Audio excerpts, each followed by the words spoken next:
Gagawin, syempre yan po tayong pan. Depende sa inyo kung malalim or mababaw yung gusto nyo.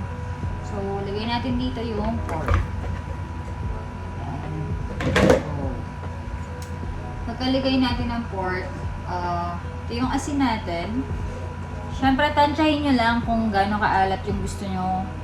Or, basta, kapag kulang pa sa alat, kayo na yung mag-adjust. So, ako, ayan. Gusto ko lang malagyan lahat ng baboy. After nyan, lagay na natin yung bawang.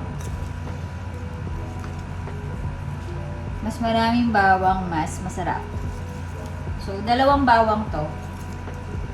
Sinasama namin yung balat kasi mas ano siya lumalasa yung bawang. Tsaka yung bango nung niluluto mo. As in, mas sumasarap siya. So, ayan. Mas lamasin lang natin. Malinis po yung kamay ko, guys. Basta, para kumapit yung bawang.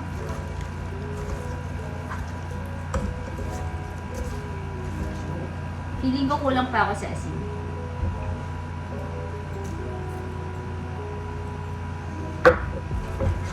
Yung iba, naglalagay sila ng magic syrup or mga MSG. Pero kasi kami dito sa bahay, iniiwasan namin yung mga ganun. Kasi, naman, masama sa kalusugan. Pero yung iba, okay lang naman maglagay.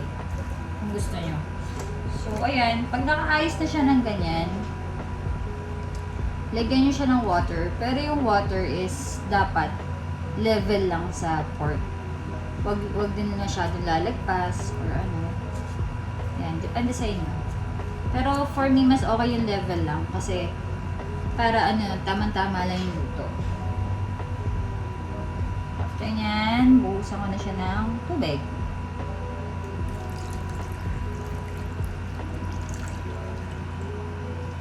So yan, saktong-sakto lang yung tubig natin. Ibog ko lang siyang konti. And syempre, after nyan, mag-add pa tayong suka.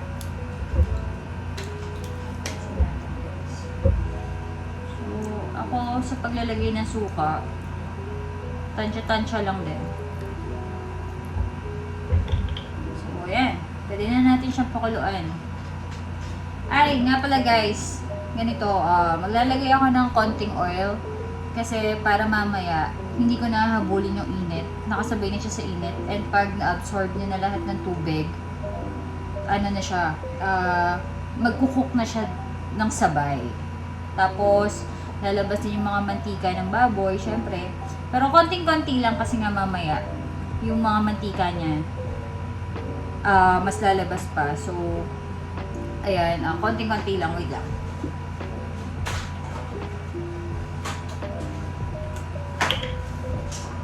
So, ayan guys. Tignan ko lang siyang konting mantika. Para hindi masyadong manikit pag wala na siyang tubig. Kasi ang mantika ng baboy guys, alam niyo naman na mas masarap yan, 'di ba? Pag gano'n na. So ayan guys, salang na natin siya. Ayan guys, nakasalang na siya. So mag-umpisa muna ako sa init na mataas. Tapos pag kumukulo na siya, pwede niyo na siyang hinaan para slow cooking lang yung mangyari. So lumambot agad yung karne. Kasi pag masyado malakas, magiging matigas naman yung karne niyo. So ayan, 240. Nasa 240 siya.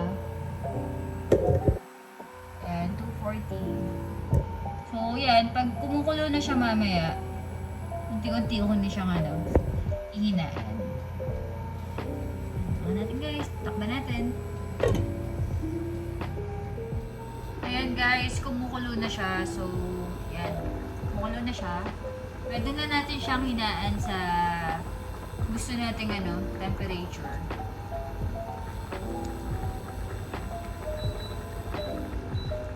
So, basta yung tamang kung gumagamit kayo ng gasol or anumang lutuan, basta pagka pag kumukulo na siya, pwede nyo na siyang hinaan. Basta slow cooking lang para malambot na malambot yung karne mamaya pag pinipirita na natin. Balikan natin ulit.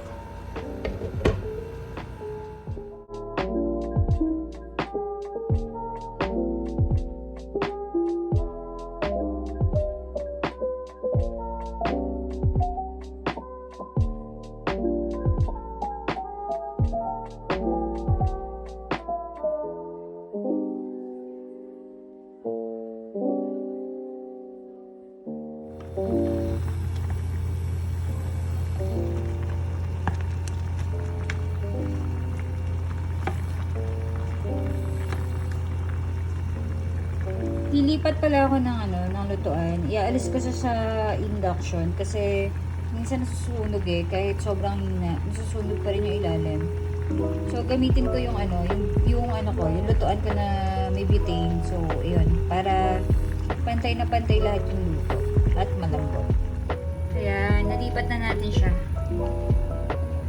I-apoy na guys. Kanina kasi ginagamit ko to usually yung induction ko kapag mga pakuluin kasi para hindi masyadong paggastos sa butane, syempre. So, tapos ngayon pag maluluto na at gusto ko talaga yung perfect yung niluluto ko, ayan, gumagamit ako ng apoy. Ayan, balikan natin ulit guys hanggang sa matuyo siya.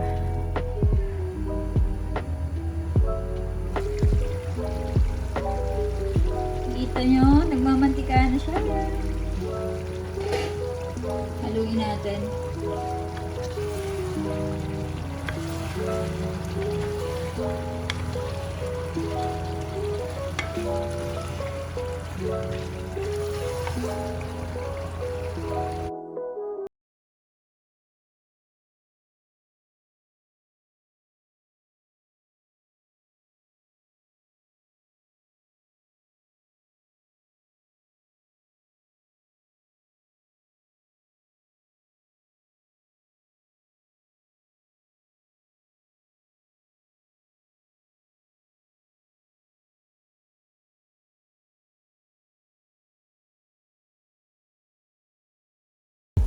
Yan na po.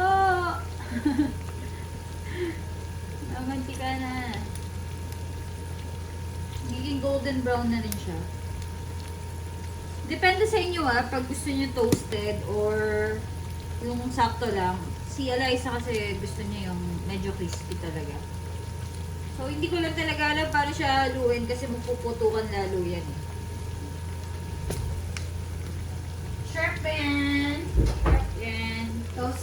Toasted. O diba? Gusto niya toasted. Alis ka dyan! Baka maputukan ka. Woo! Bakit ano? Mantika niya yan, sarili ko. Oo. Konting mantika lang para hindi mo dikit. Wait, dapat tinakpan yung ano na, yung orange. Hindi, huwag na.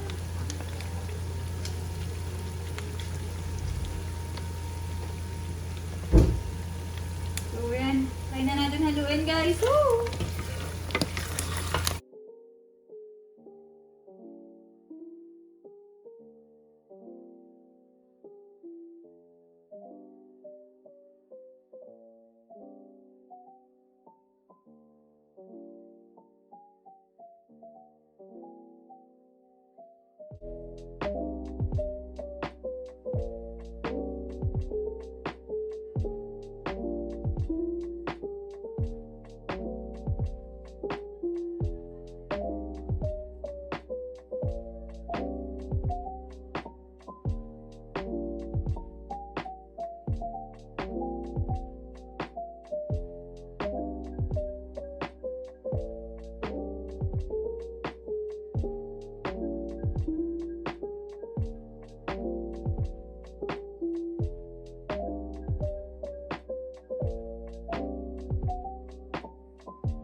ating adobo sa asin. Try nyo na to guys. Para di na kayo mainggit. Sobrang sarap yan.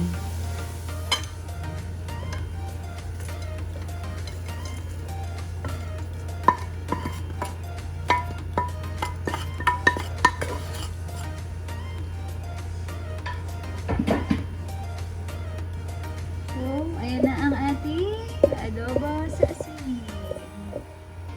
Ayan na guys.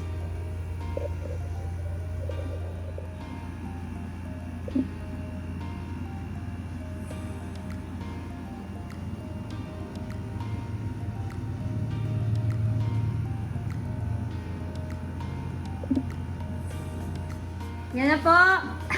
Ang nagpaluto. So, tikman na natin.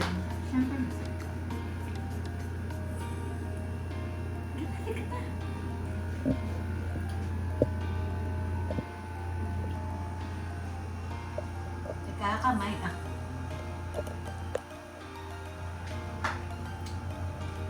Saan na nakatakan? Hindi. Okay din. Saan na ano? Kaya nakasubong na pa ako. Hindi kasi ate, parang nagluto dyan sa... Alam, sinabi mo ba sa kanya kung saan mo ito nakita? Hindi, ikaw na mag-friend. Napalag po namin ito kay Jonas Beach. Yung Yes. mga panahon ng ano, Lockdown. lockdown. Hmm? Wala na. Sino ba ba? Lagi-lagi na po namin ito. Gawang, gusto mo?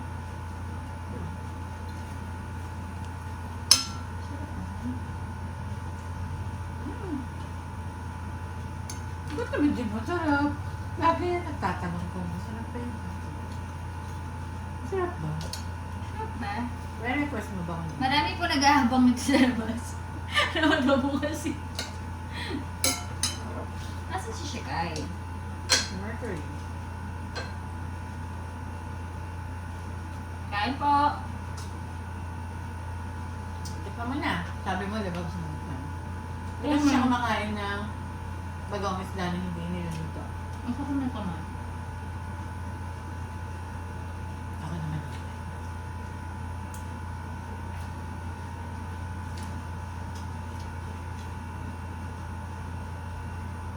Parang nakawala ang harap ng bagong pang niluluto mo.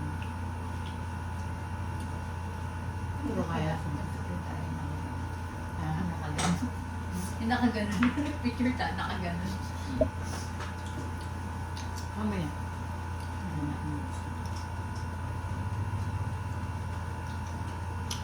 Sarap. Hindi masyado maalat.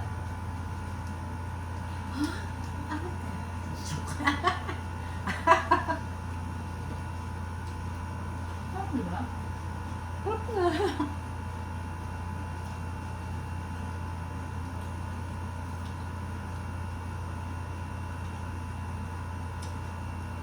Sarap. Ang dami ko palang kanin. Kaya ako nagulat ako. Nakala ko kansi lang. Mmm. Sarap.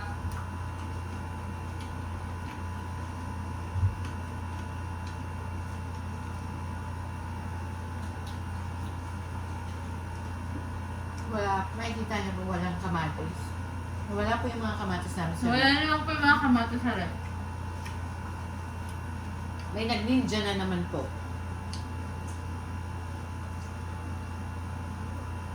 Sorry guys, nakakamay-kamay. Sarap magkamay. Hindi mo mga ba?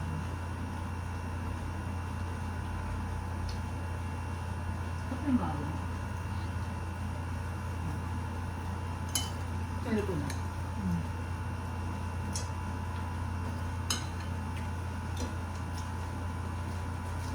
Bawang with ano yun?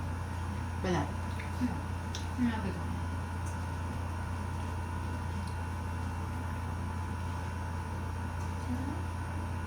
Sarap yung perfect na ano.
Ayan